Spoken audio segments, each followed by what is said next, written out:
ate. Okay na po. Galing naman ang helmet niyo. First time mo ba ate? Ate, nagbablog pala ako. Talaga? Ano niya? Anong page niya? Sig Motorides. Okay lang masama ka? Sige. Nice. Hindi lang po. Wala naman magagalit. Hindi lang, wala lang po. Hindi ka naman naghahabol ng oras ate. Hindi naman po. Maaga pa. Tayo ka naman nagkatrabaho ate. 8 months. 8 months? Tagal na nga ano, 8 months. Pero ano, nag-aaral pa ako. Nag-aaral ka pa? Working student ka pala. Ang sipag mo naman. Online class ako. Online class? Anong year mo na? Second year. College? Ako. Anong course mo ate? HM. HM? Ganda naman ang course mo ate. 2 taon pa ano? Taga dito din po kaya? Taga dito lang din naman ako. Kala ko nga yung booking ko kanina, parang scam yata ito. Ano? Hindi ko natawagan tsaka di nagre-reply sa chat. Ay, sorry. Kaya ano, sabi ko wala akong nare-receive na call. Pero may na-receive kang text.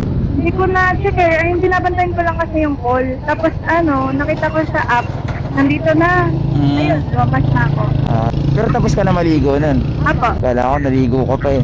Stop it.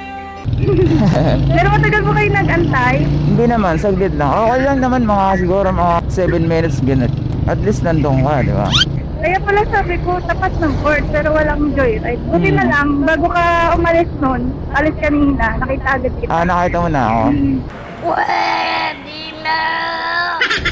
Dito na pa. Sabi ko, hala, baka bullet ko pa to, baka umikot pa sa kabila. Bala ko na sana umikot din kasi nga sabi ko kanina pa ako nag-aantay mga 5 minutes, 7 minutes. Tinawag pa nga kita, hindi mo lang narinig sa ko, kuya. Hindi mo narinig. Tinawag mo ako? Oo. Di ko narinig. Ilan taon na ba ate? 20 po. May boyfriend? Wala na. Bakit? Ano, cheating issue.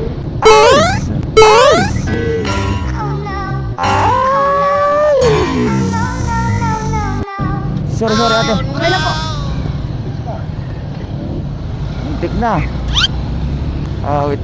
Bigla kasi nag-pray na yung Okay lang yan. kasama na sa kalsada yan Pang ilang boyfriend ba yan ate?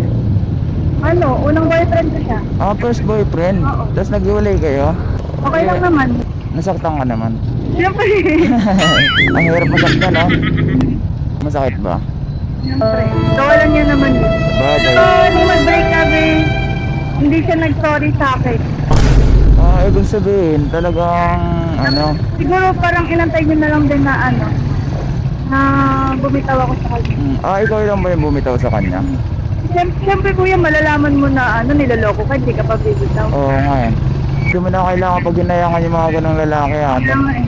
Kasi Parang mas mas okay nga eh, parang umokay nga eh. ang hirap masaktan Yes na ba yun? So sabi nga niyan, pagka niloko ka ng isang lalaki, may darating na lalaki para sa iyo ate. Tama. Pero May maalas may dadating. Oo.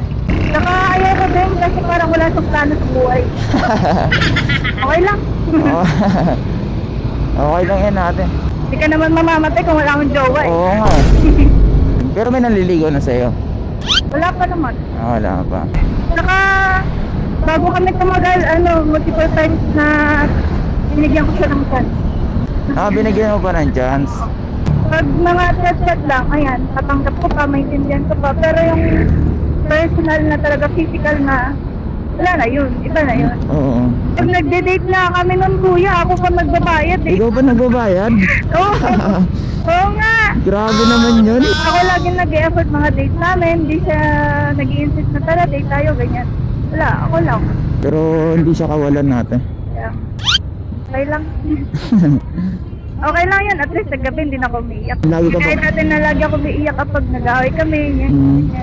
Nag-tag ng oras. Ganun? Thank you ate. Thank you po. Ganda ni ate, nililoko lang ng lalaki. Thank you po.